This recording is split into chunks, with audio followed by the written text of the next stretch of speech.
a lot of people in the CBD side of this industry, the hemp side of this industry, kind of underappreciate the value of terpenes. That's Joe Ullman, plant breeder and hemp grower from Atlas Seed Company. This is the Lancaster Farming Industrial Hemp Podcast. My name is Eric Herlock, and today's show is all about terpenes. So what are terpenes and why are they so important?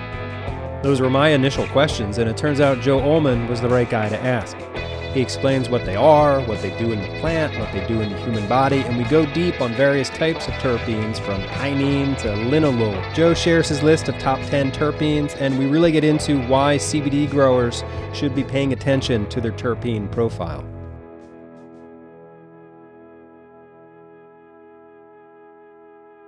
Before we get into the conversation with Joe, I just wanted to take a moment to mark the passing of 13-year-old Charlotte Figge, who helped bring the medical use of CBD into the mainstream. She had a rare form of epilepsy called Dravet syndrome, and after exhausting all other possibilities, Charlotte's mother turned to CBD, and the rest, I suppose, is history. Charlotte died last week from complications related to COVID-19. My condolences to Charlotte's family.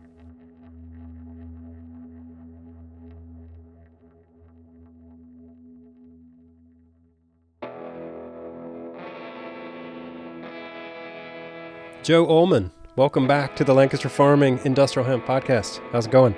Thanks, Eric. Things are going pretty well. You're having an okay time in this shutdown, quarantine time of the virus? Yeah, I'm doing okay. As you know, agriculture is still going on. It doesn't wait for anybody. Mother Nature is charging on with an early spring, so we're doing well here. Good. So I invited you on the show again today because of a conversation we had a few months ago about terpenes. And I admit that I don't understand what terpenes are at all. I sort of think it's like has something to do with the smell profile of hemp, or maybe it's not even just hemp. I don't know, but I have no sense of smell, so I'm sort of limited. It's like a blind person talking about colors in a painting. I don't know, but so Joe, can you tell me what terpenes are? Certainly.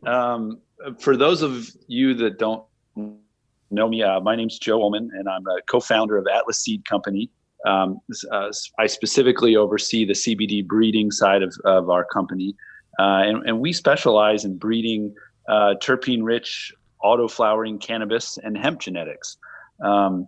Like you said, Eric, we talked a lot about doing a terpene-specific podcast. And I think the biggest reason is a lot of people in the CBD side of this industry, the hemp side of this industry, kind of underappreciate the value of terpenes. Whereas I think on the THC side of the industry, many more people do understand the benefits for the end user. Without further ado, let's jump in. So what are terpenes? Well, a broad definition of terpenes are any various, this is the Webster definition I thought I'd start with, any various isomeric hydrocarbon rings found in essential oils or resins. Now, what does that mean to the farmer? Hydrocarbon rings. Basically, the importance of that is there are bigger ones and there are smaller ones, and we could call the smaller ones terpenes monoterpenes, and the bigger terpene molecules would be diterpenes or even sesquiterpenes, and that basically the bigger they are, the more of those hydrocarbon rings they have, and there's an importance to the size of them as we get talking here a little bit about the stability of them. The larger the terpene, the more stable it is during the processing process.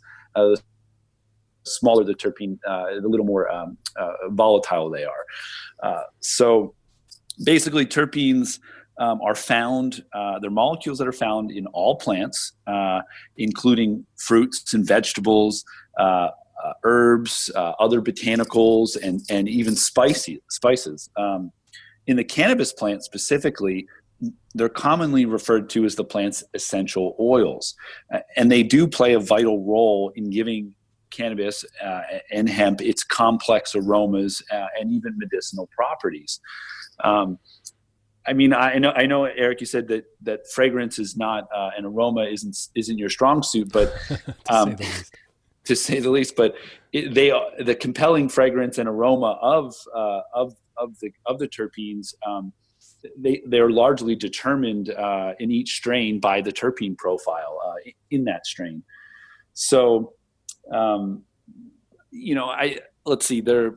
Overall, I think there's a little over 400 known terpenes in the plant kingdom, and believe it or not, about 200 of them, of those known 400, exist in the cannabis plant. And as I was stating about the size of the terpenes, whether you're a monoterpene or a sesquiterpene, it's important to remember that when our genetics, whether you're growing Atlas seed genetics or you're growing other genetics, many other ones out there, the plant is going to start to produce those terpenes they're always producing them, but they're really going to start ramping up production in that second half of the flowering phase. And those aromas and fragrances are going to start coming about. And when we go to harvest them, we want to preserve those terpenes. And as some of the listeners might remember, some past podcasts we did, we talked about drying and how to properly dry and cure this plant to try to save and harness and save those and protect those terpenes. Because at the end of the day, it's those smells that are going to attract the buyers to your product, whether that's a broker that's smelling a big large lot, or a retail buyer that's going to be buying a small quantity. It's that smell, that pungent odor that ideally pulls the customer in and has her holds their attention. And I think we equate those of us that can smell will equate the strength of that smell to the quality, to some form of quality. Okay. And I have a little aside to that. My family, we're grape growers and winemakers, and I'm sure many of your listeners drink wine. We with aromatic white wines like Riesling or Sauvignon Blanc or Pinot Gris or Albarino, that have fruity, sometimes tropical flavored notes that jump out of the glass at you. When we're making those wines, we are fermenting those white wines, those aromatic white wines, at colder temperatures, sometimes even down as low as 45 degrees Fahrenheit. And that is specifically to preserve those terpenes, those aromas, those flavors. Other wines, let's say a majority of red wines are fermented at higher temps, at 75, 80, even upwards of 90 degrees. And those wines are not as aromatic. And that's because those terpenes are literally volatile, and they're blown off the top. They just volatilize and see you later. Cooked never right gonna off, yeah. Cooked right off. So it's the same kind of thought when we're talking about our drying room or our drying shed or our barn. We don't want those temperatures to get up past 90 degrees. We want to go longer, slower, cooler temperatures, so we can preserve those nice aromas. But there's more to it than just smell. Are there other ways to quantify terpenes? Yeah, I mean, you could. Well, I would say this in an actual application of let's say smoking a flower with, let's say, when you start to get terpene levels up over about 1.25%, 1.5% of the total dry weight, and some of you growers out there are maybe have gotten terpene analysis with your cannabinoid analyses, they'll give you a percentage. Now, when you get in my experience, when you get up over 1.25% to 1.5%, you really start to you can notice. Boy, that smells really stinky, or that smells really strong. when you approach 2%, I can really notice a difference in the smoke, in the creaminess of the smoke. Um, Like and visually, so like you can see it in the creaminess it, of the smoke. you can see it and you can feel it. The flavor is in your mouth more. The smoke is creamier and thicker. And like I said, I'm no expert and no scientist, but I have been breeding for a while and been looking at these analyses and then testing the products that we're growing. And so when you get up over 2% terpenes, you really do start to notice an end user result. You're like, wow, that's creamier. That's a softer, a smoother smoke. And it also, the flavors are there. They're noticeably more than, say, a flower that only has 1% terpenes. I've been at some cannabis conventions where I've seen flower with analyses that say that they're 3.5 to 4% terpenes, which is indoor grown and very attractive. I've even heard, I think on another podcast, on the Hemp Entrepreneur podcast, where someone was talking about a Nevada breeder that had 7% of just one single terpene. Now that's mind blowing. I would love to get my hands on that and see what that's like. But in general, we're talking somewhere between 1.5 to 2.5% terpenes. So that's one way that you can quantify terpenes, or another way. Okay. And so how do they work? What do they do? Well, there's something I think that a lot of cannabis users are familiar with called the entourage effect. And I think that helps to lend itself in explaining how they work. They basically work in conjunction with the cannabinoids in our body. So our endocannabinoid system, we have receptors.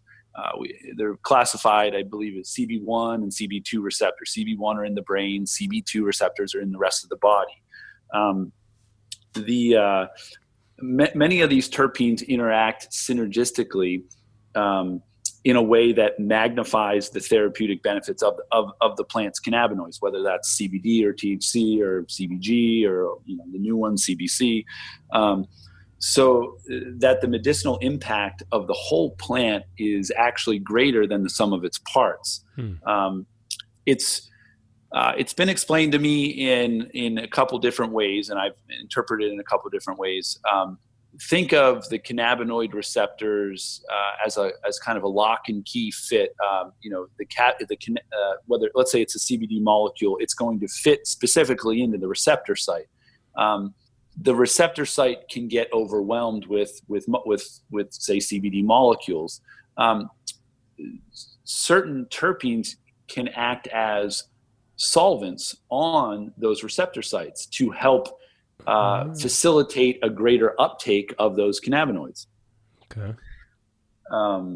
It's kind of important to consider the entourage effect, like when you say if you're hit with or you're interpreting data based on studies where, say, 100 milligrams of a single molecule CBD, let's say an isolate, is administered versus, say, 100 milligrams of a CBD-rich whole plant cannabis extract. Cannabis is inherently polypharmaceutical in a way. Its synergy arises from the interactions between the terpenes and the cannabinoids together. So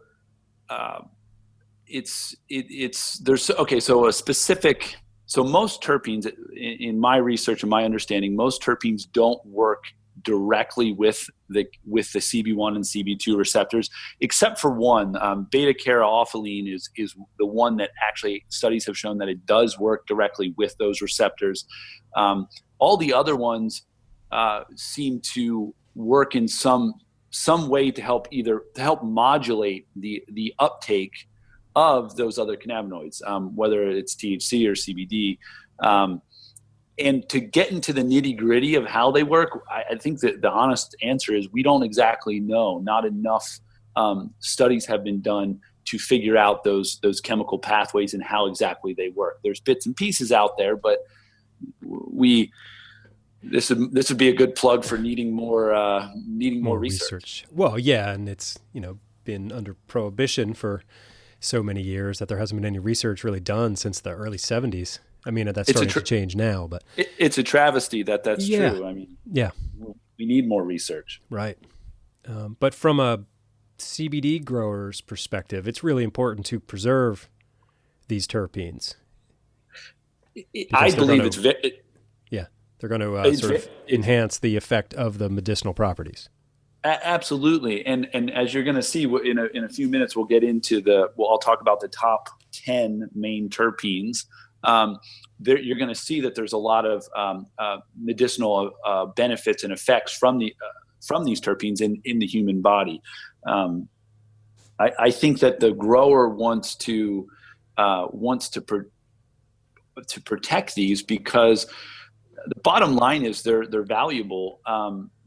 There are, there is a market for terpenes. You can go and buy, and I recommend any listener to get on the old Google and search up terpenes, and you can buy 10 milligram bottles or 10 milliliter bottles, of all these different terpenes. There's many companies. I'm not going to plug any specific one, but at your fingertips, a click away, you can have them shipped to you, and they can either be cannabis derived. Let's just say pinene. It could either be cannabis derived pinene, or it can be coniferous derived pinene, from pine trees. Okay. And the non-cannabis is going to be a little cheaper than the cannabis ones, but we're talking $1 to $2 a milliliter difference. But it's a really interesting way to sit down with these terpenes. Go ahead and spend $30 or $40, buy 3 or 4 different ones, sit down at your kitchen table, smell them individually, and dive into, either listen to this podcast again, or get on Google and dive into these different terpenes, and you're going to start to really, I mean, for lack of a better term, nerd out on this. It's really fascinating, and actually I probably just ought to jump right into what the top 10 of them are. Well, I got a couple questions first.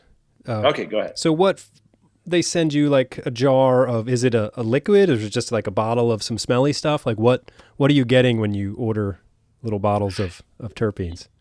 You're getting a little medicine dropper bottle. Let's say it's a 50 milliliter bottle with 20 or 30, however many milliliters you're purchasing. Okay. And it's a liquid. It's dissolved in alcohol, and I believe it's in alcohol. And when you take the top off and open it up, I mean, you're hit with an aroma of that terpene, and it's really interesting. And I've done studies where, okay, let's buy the non-cannabis derived and then the cannabis derived. I don't smell any difference. I mean, when you're smelling limonene, you're smelling limonene. Okay. I sort of play this game with my kids where I'll open up jars of spices and be like, here, what's this? And get them to become familiar with these smells of the spices. It's mostly like smelling vicariously for me, just like, here's some basil. Tell me what the basil smells like. But anyway, so yeah, let's get into the top 10 cannabis specific terpenes. Okay. Is this like the David Letterman show? Or are you going to start at number 10 and go down to the most popular? I don't know how we do that. No, these are in no particular order. Okay. I thought that actually the only order, right before we jumped on here, I thought maybe I'd split it up into monoterpenes and sesquiterpenes, kind of the smaller and then the larger one. 7 of them are monoterpenes. 3 of them are sesquiterpenes. And I could start with the monoterpenes. The first one is terpinolene on the list. Terpinolene is a monoterpene. It's found in allspice, cumin, lilacs, and apples. It has a sedative effect if inhaled alone. And when combined with THC or CBD, it can enhance, actually, their studies show that it can enhance cognitive creativity with an energetic, uplifting mood enhancement. It is what I'm going to do is I'll give examples in each one. Where else in the plant kingdom it's found. I find Okay. that's kind of an interesting part to it. So yeah, that's terpinolene. In our genetics, in our Atlas Seed CBD genetics, in our auto Wilhelmina and our auto Purple Star, we do that. That is our biggest featured terpene in both of those strains, coming in at between 0.5% and 0.75% just in that terpene alone. And what I think what that gives us is a really kind of a spicy berry flavor, or sorry, aroma and flavor. Jumping on to the next would be limonene. This is my favorite terpene. It's found in all citrus. It is the second most prevalent terpene in all of the cannabis genome, behind myrcene, and we'll get to myrcene a little bit later. The limonene has antifungal, antibacterial, antioxidant, anti-anxiety, and antidepressant properties in humans.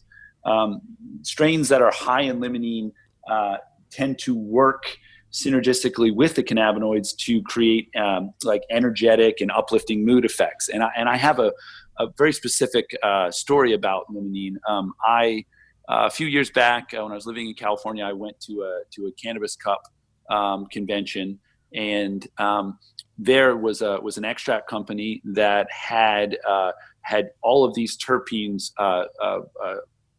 extracted and singled out alone, and we had the ability to try them all out. Mm-hmm. And so they had I was there for a couple of days, so I tried. I didn't want to try them all because I wanted to see what the effects were. So I tried the first day. I tried limonene, and they had like a dab rig set up where basically, you could essentially take an inhalation of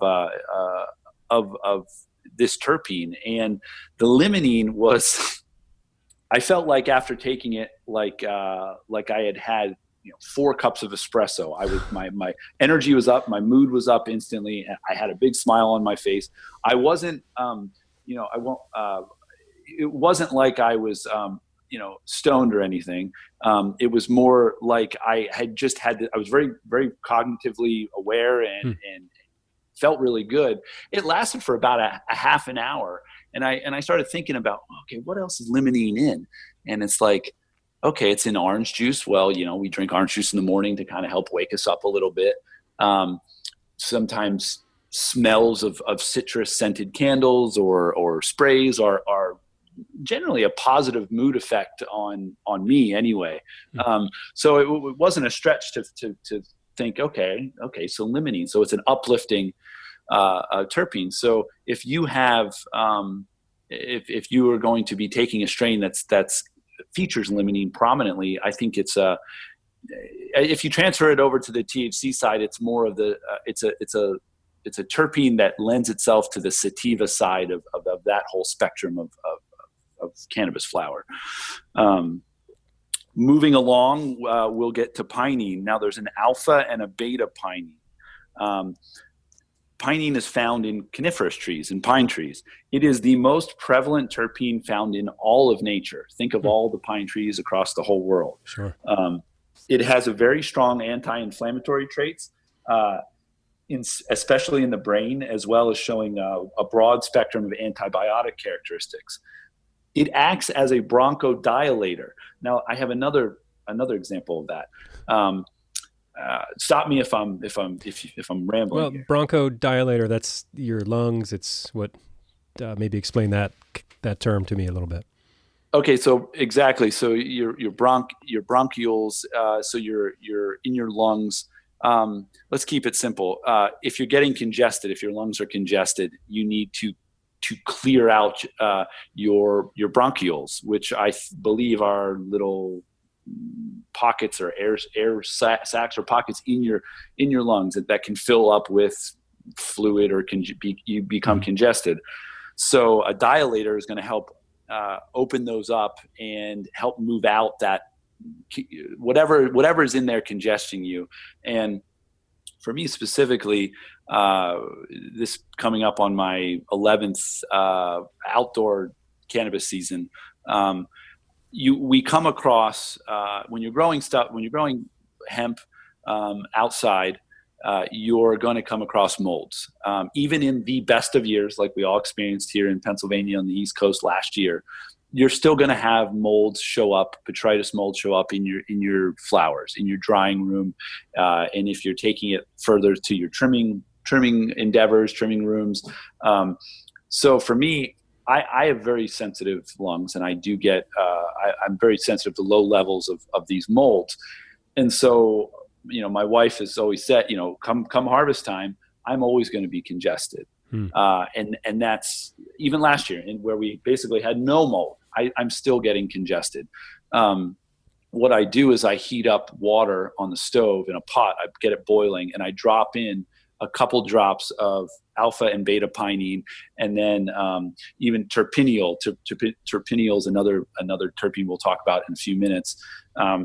These are all have decongestant properties to them, and basically, so you drop them in, you bring it to a boil, drop it in, then turn it off. When you turn the heat off, a lot of steam is released. So you basically put your head over that steam that's released, right, and you take a deep inhalation, and it does open up and decongest. It's like a decongestant, opens up your lungs, and so I think that's pretty cool. Yeah, my wife does something similar. She'll get some cedar branches. We have a cedar tree out back, and she'll put those in, a cup of steaming hot water, and then just will breathe in the steam from that.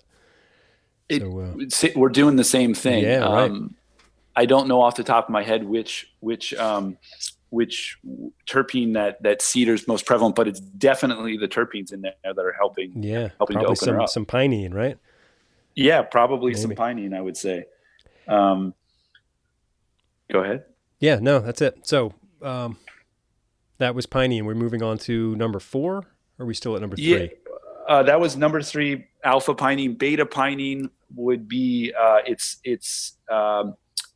beta pinene smells just like alpha pinene. It's isomer, which essentially just means it's mirror image, left hand, right hand kind of thing. Mm-hmm.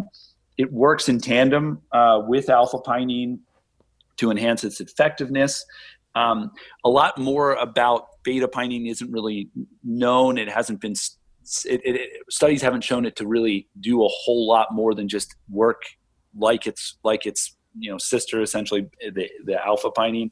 The biggest commercial use for beta pinene is household cleaners in its scent. Okay. So there's a lot of pine sol out there that's scented with pinene. Okay. Moving on, terpeneol would be another terpene. Terpeneol smells like hyacinths and lilacs. I think it has kind of a woody orange aroma to it. In kind of looking at medicinal relationship with this terpene, humans have a really long relationship with this terpene. Myrtaceous trees, which are found in Southeast Asia, make a distilled product in like Thailand and Laos and Cambodia, known locally as I don't know if I'm pronouncing this totally correctly, but kajput, which smells of turpentine and camphor, and it is the main active ingredient in tiger balm. So tiger balm, I had a friend growing up whose grandmother used to rub tiger balm on both of our chests if we had a cold, and it would help decongest. The smell of that aroma would help decongest, like the Vicks vapor rub. Yeah, exactly, just like Vicks vapor rub. So terpeneol, that's another monoterpene, and if we go ahead. Well, you mentioned hyacinth and lilac. Though I have really strong smell memories of those two very, very plants. Haven't actually smelled them in many years, but yeah, they do smell good in my memory. Okay, so you have smelled before. I have. Yeah, I had a normal olfactory situation until maybe my late teens, but by my mid-20s it was mostly gone. Okay.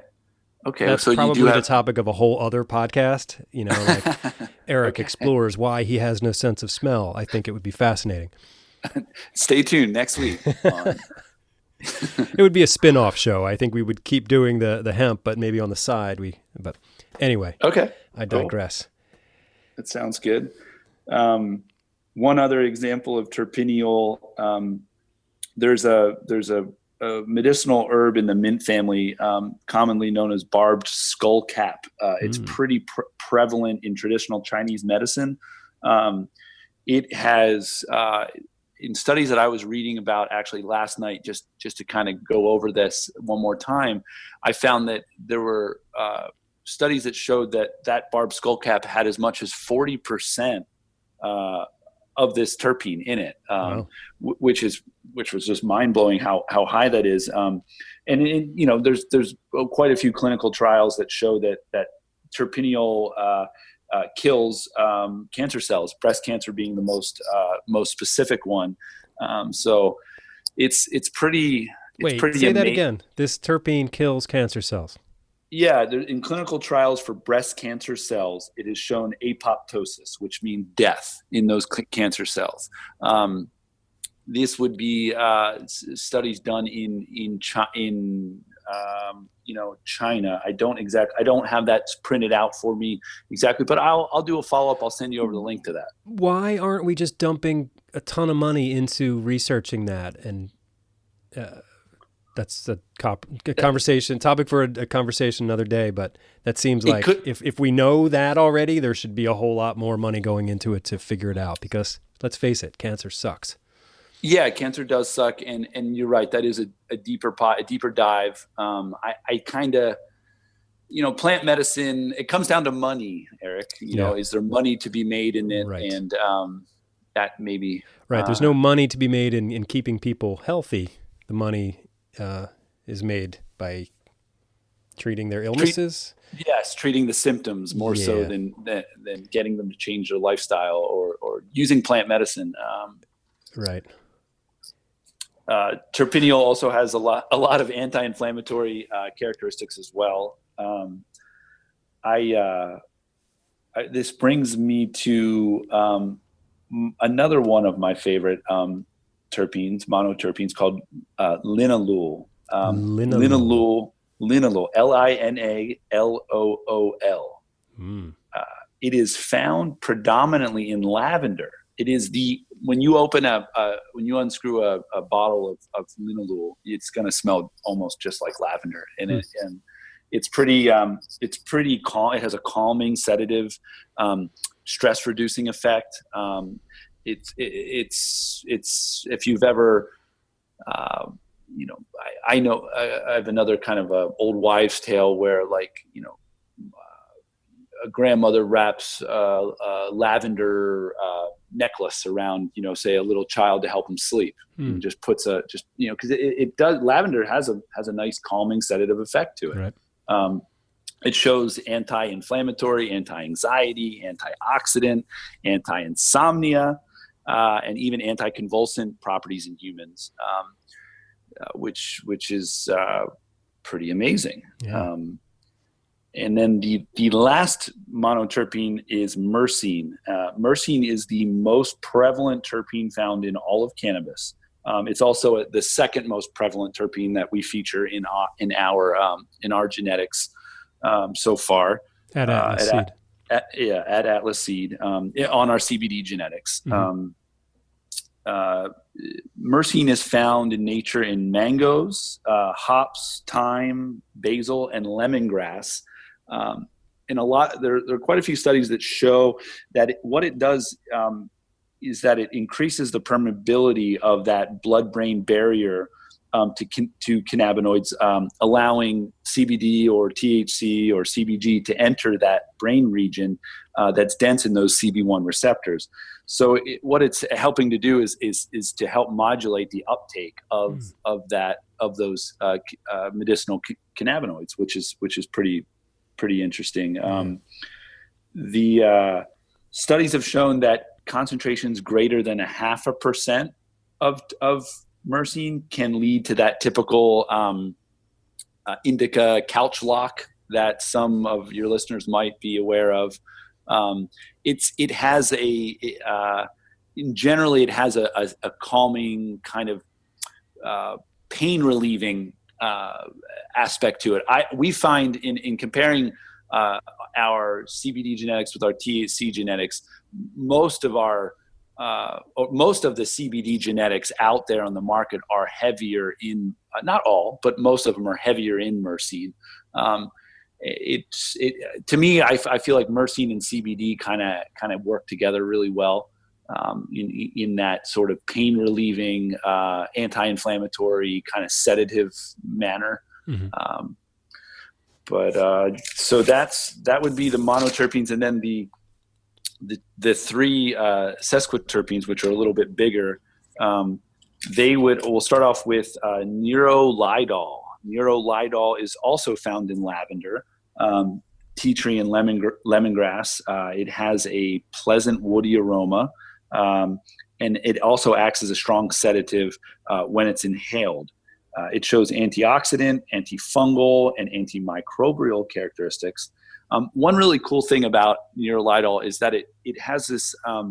It's used in transdermal delivery of therapeutic drugs. So specifically, what that means is it helps to facilitate So the good example is there's a company in Colorado that makes CBD patches for children to use in school so that their parents can put it on them. Let's say these are children with, say, epileptic seizures, sure. Yep. So that they don't have to go, the nurse or they don't have to go to the nurse's office to take their medicine all the time. They can just, put it on their arm or on their back.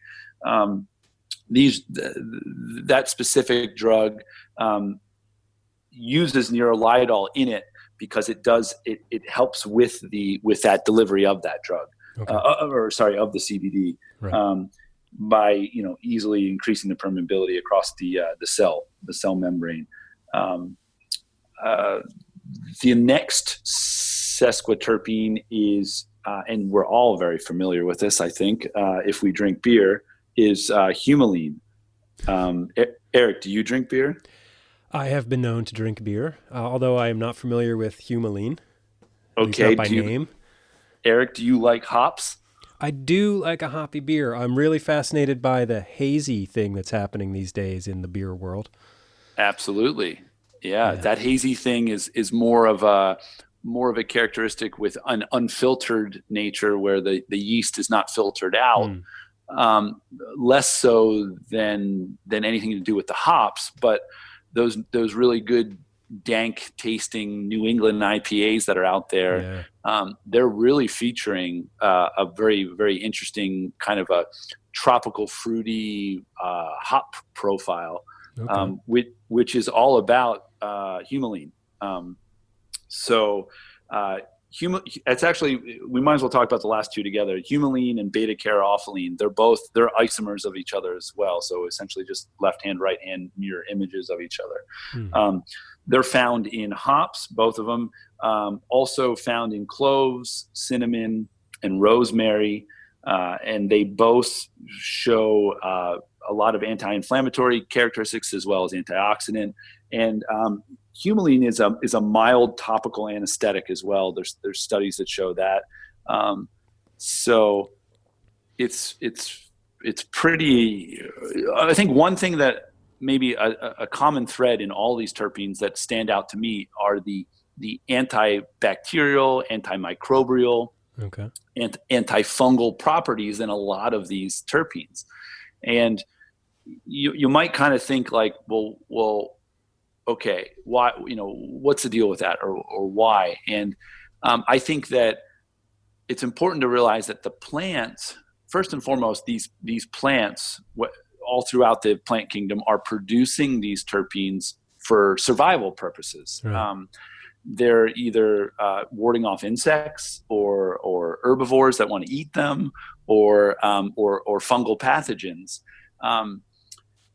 It's pretty cool, I think, how humans are also finding these terpenes to be obviously beneficial. Beneficial, in medicinal ways. And the take home for me, where I'm getting a little excited here, thinking about it, is the fact that so there's over 400 terpenes in the whole world, right, in the plant kingdom.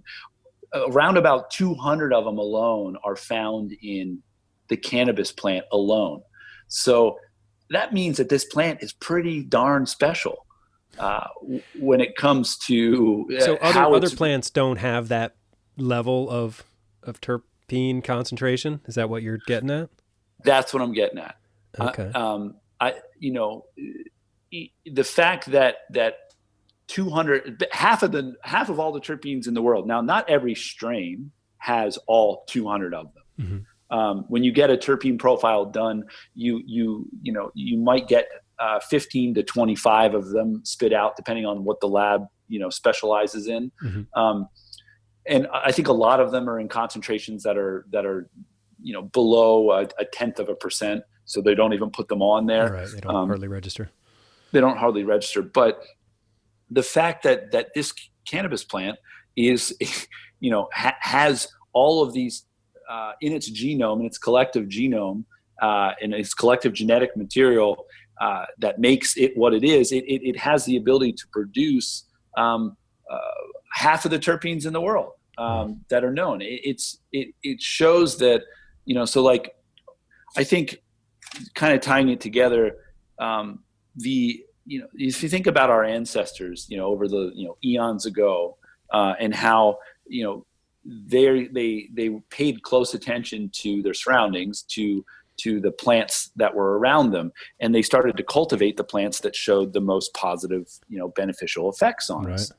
And that there's the evolution or the beginnings of plant medicine, and clearly cannabis was a plant that stood out. I can't, when I start to think about how many people in the world are using the cannabis plant as medicine, every day, whether it's in the, hundreds of millions, maybe even a billion people in the world are using cannabis on any given day, or its derivatives.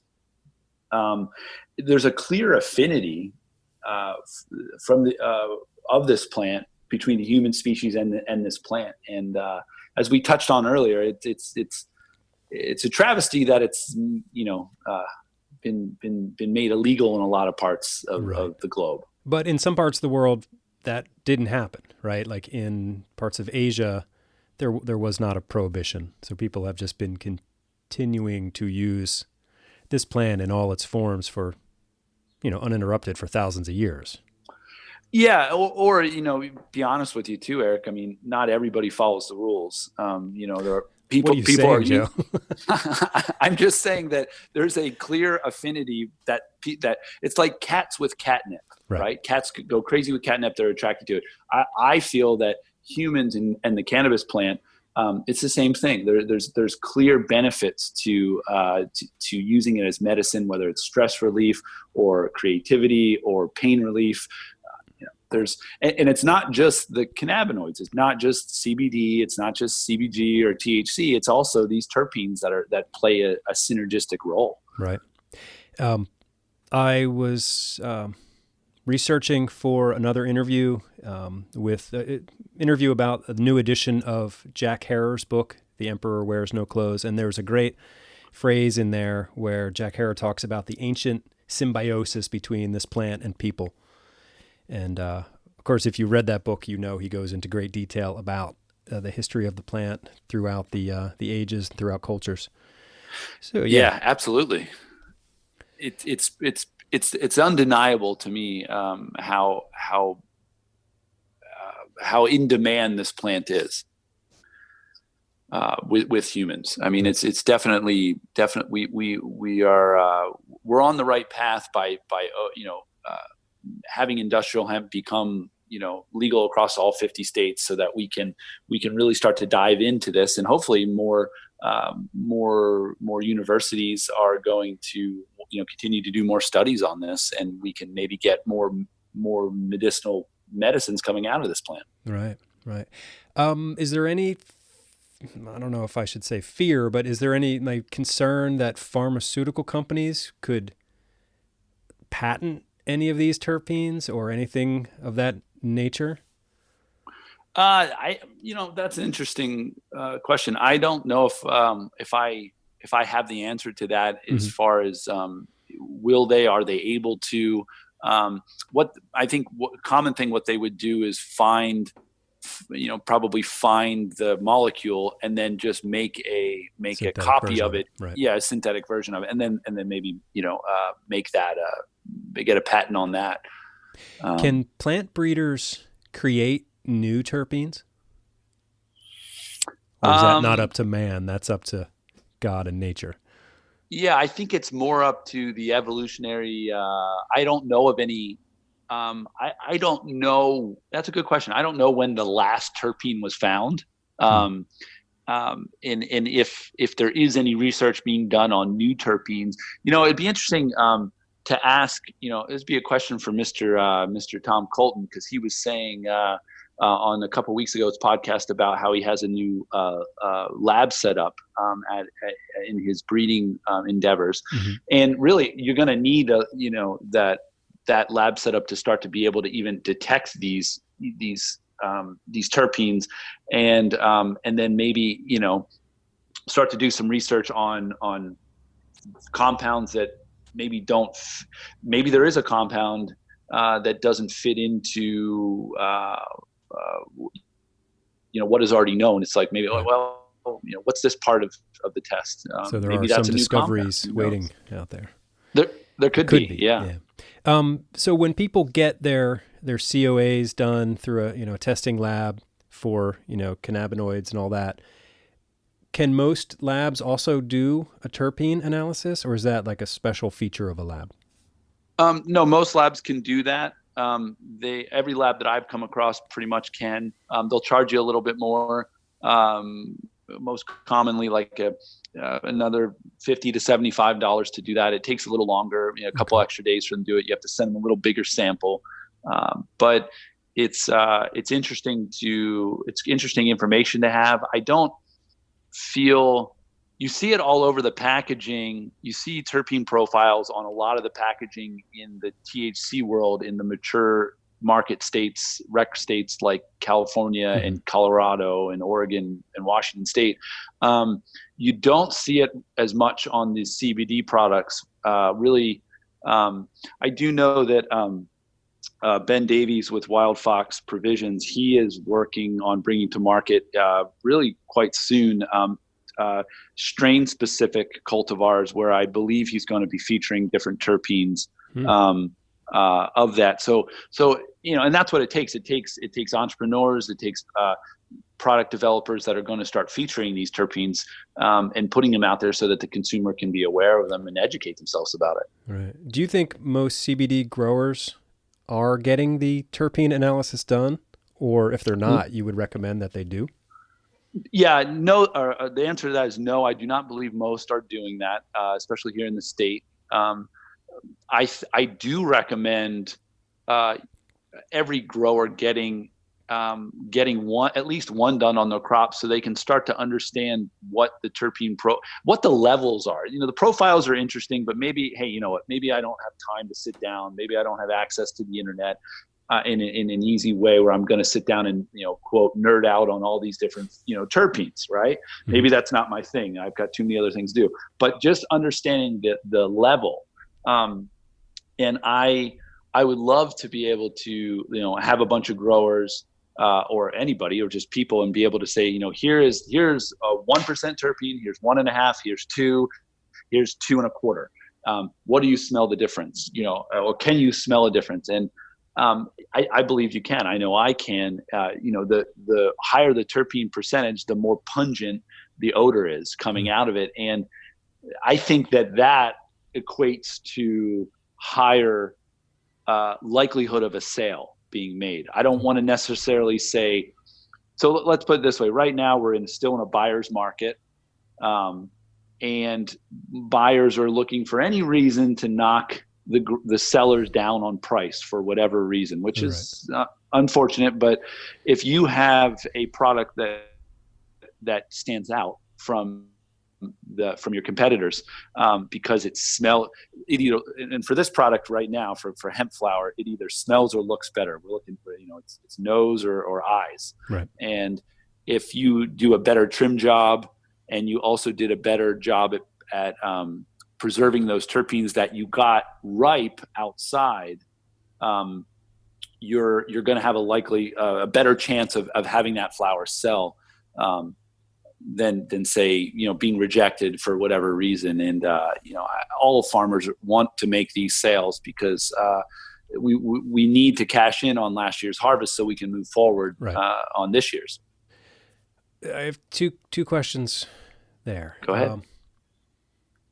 Of course, the first one just disappeared, so we'll go with my second question. Okay. Do you think like the sort of the way farmers here are drying their crop, is that damaging their terpene profile? It could be improved. I think for the first year that everybody went into it, from what I saw, they did pretty much an average job for the first time going at it. I think that they need to learn in general to lower slower, more dehumidification, a little less heat, and maybe having space so that they can not be in a rush. Maybe if I could stretch it out over 10 to 14 days instead of trying to do it in 5 days, you're going to get a better product. And then I think trimming too is a general thing for this smokable dried flower market. I've been seeing in the last few months a lot of growers' flowers, being quote rejected by the buyers because the trimming is too shaggy. There's too much water leaves. There's too much green material left on that flower. Okay. And I'm going to be honest with you guys, farmers, those water leaves, those bigger leaves that are left on there. I'm not talking about the really big fan leaves, but the longer, darker green color leaves that are around that flower, that tight flower bud, they don't smell as strong. They don't smell as good as the actual flower does itself. They smell more like dried hay, or they have like a chlorophyll smell to them, which would be more like dried hay. And that's not going to make the sale for you. Right. They're blocking the good smells.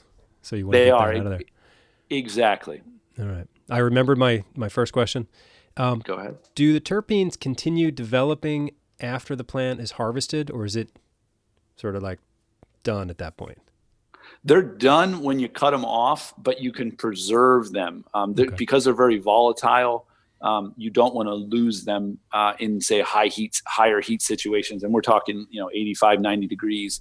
You're going to start to see some of those monoterpenes volatilize. The sesquiterpenes are maybe a little bit warmer. They can hang on there because they're a little bit bigger molecule, a little bit more stable.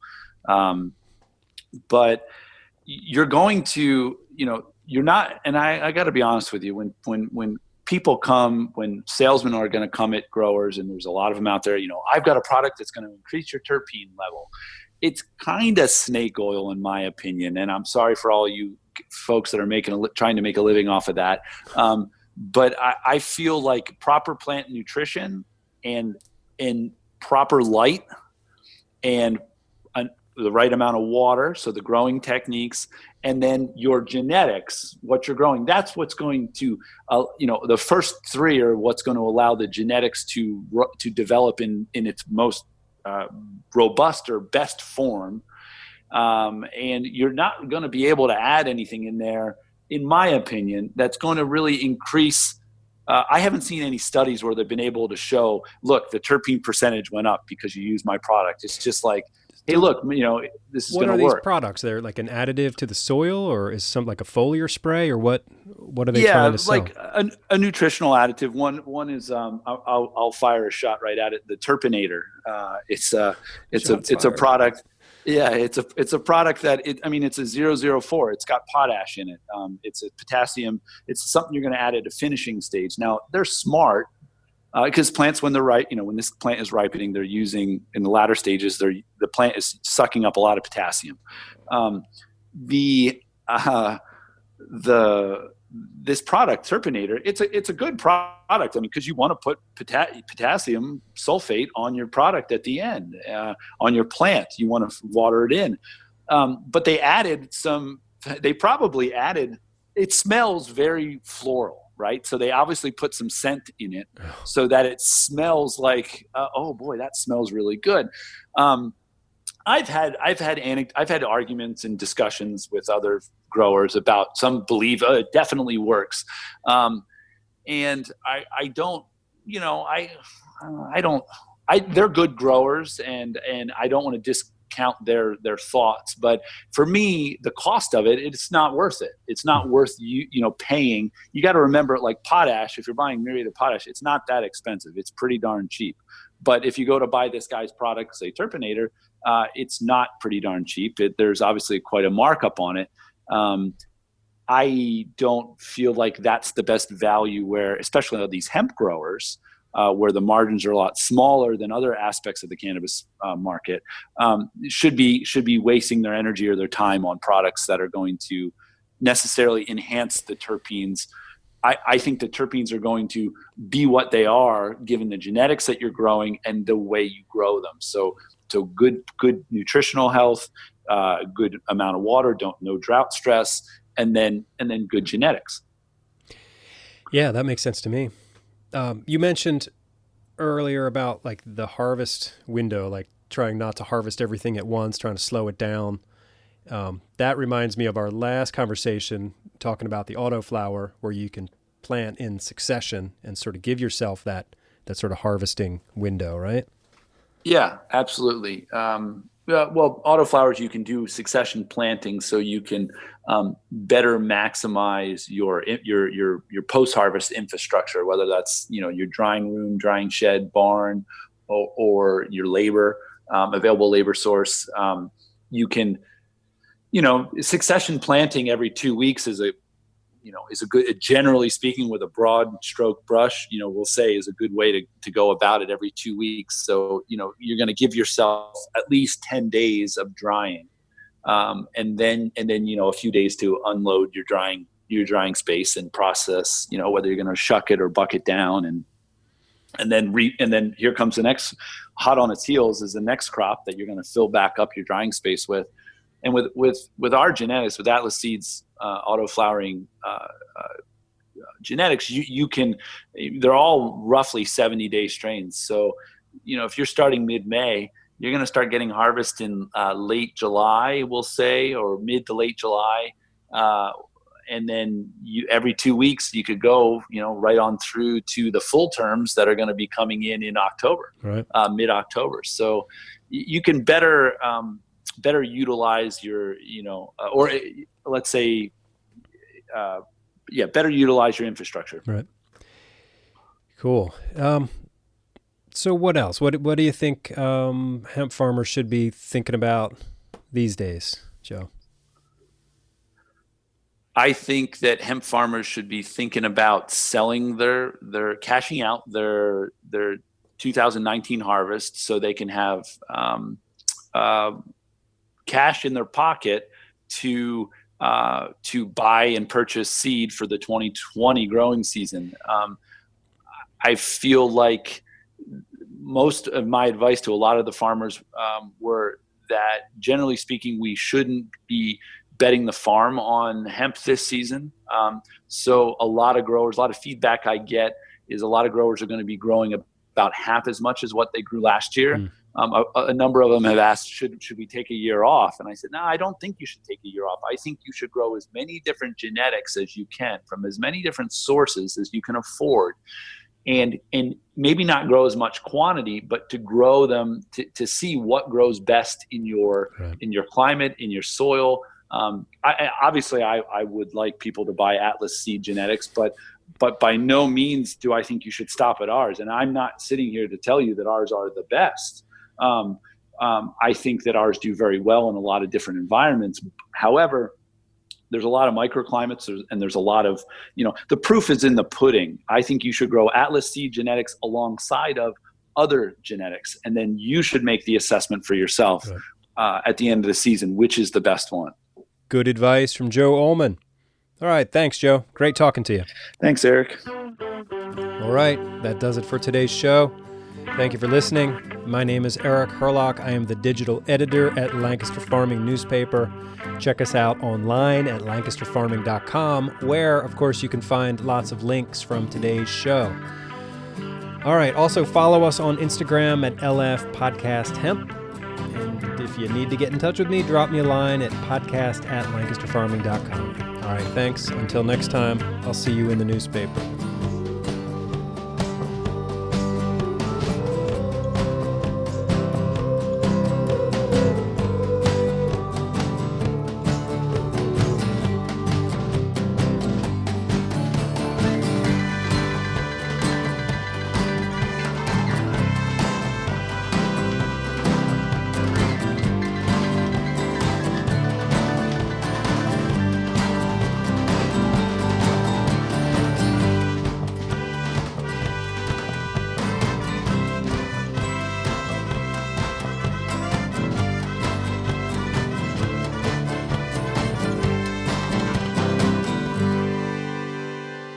Industrial hemp. This episode of the Lancaster Farming Industrial Hemp Podcast is copyright 2020 by Lancaster Farming Newspaper, part of the Steinman Communications family. Today's show was written and recorded, edited and produced by yours truly, Eric Herlock. And of course, the music you heard throughout the show, as always, is courtesy of Tin Bird Shadow.